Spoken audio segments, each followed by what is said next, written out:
What if I told you that you, the person watching this, are almost certainly not a real, evolved human, that your entire life is a random, fleeting accident of entropy?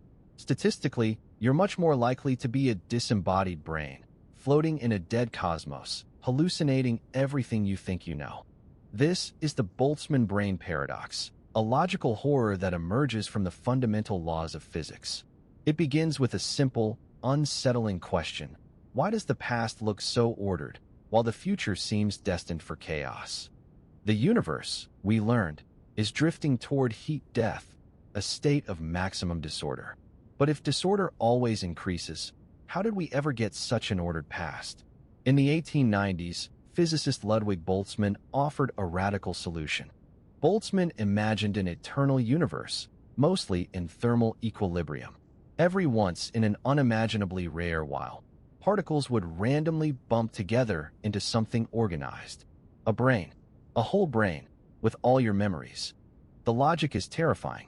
In a high-entropy, almost dead cosmos, the probability of a fluctuation making a simple brain, just 1.4 kilograms of ordered matter, is astronomically larger than making an entire planet, a biosphere, and 4 billion years of evolution.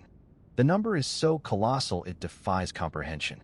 The probability ratio favors the Boltzmann brain by roughly 10 to the power of 10 to the power of 50.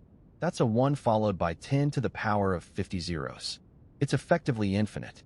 So, if you were to pick a conscious observer at random from all of space and time, you would almost certainly pick one of these fleeting, delusional brains. Your memories of a long life, of scientific discovery, of the cosmic microwave background, all of it could be an accidental hallucination. This leads to a cognitive horror. If you believe in a cosmological model that predicts Boltzmann brains dominate, then you must conclude you are probably one. But that means your reasoning, including the belief in that very model, is unreliable.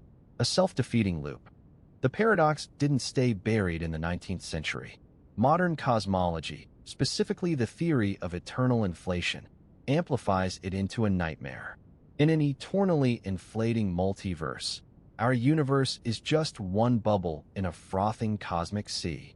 In each bubble, a Big Bang happens. But because inflation is eternal, the far future of those bubbles is a cold, empty de Sitter space. And de Sitter space is a Boltzmann brain factory. Thermal fluctuations guarantee it. In the infinite future, the number of Boltzmann brains becomes infinite, swamping the finite number of real, evolved observers like us. The implication? If you consider all conscious moments across the multiverse, you are almost certainly a deluded brain in the far future, not a human in 2024. This is known as the measure problem in cosmology.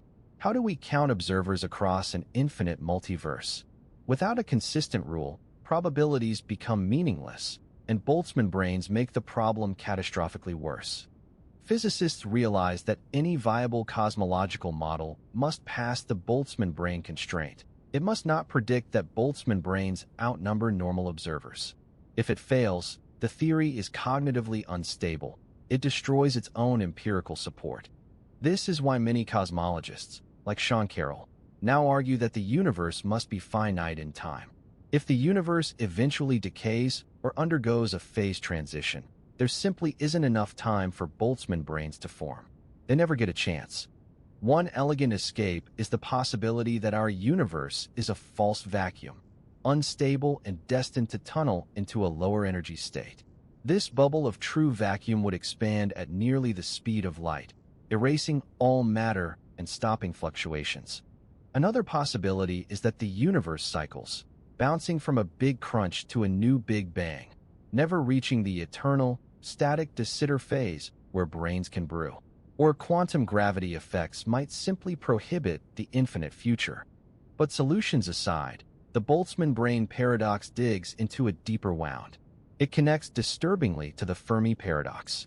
If intelligent life is so rare, maybe the vast majority of conscious entities are these fleeting, solipsistic brains, not civilizations.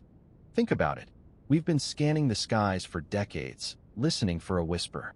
What if the real answer to Fermi's question is that most minds are random, isolated, and vanish in an instant?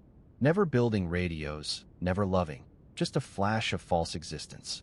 Now, I want to pause here and ask you something. Have you ever had a dream so vivid that you question reality? A moment where you weren't sure if you'd truly woken up? Tell me in the comments.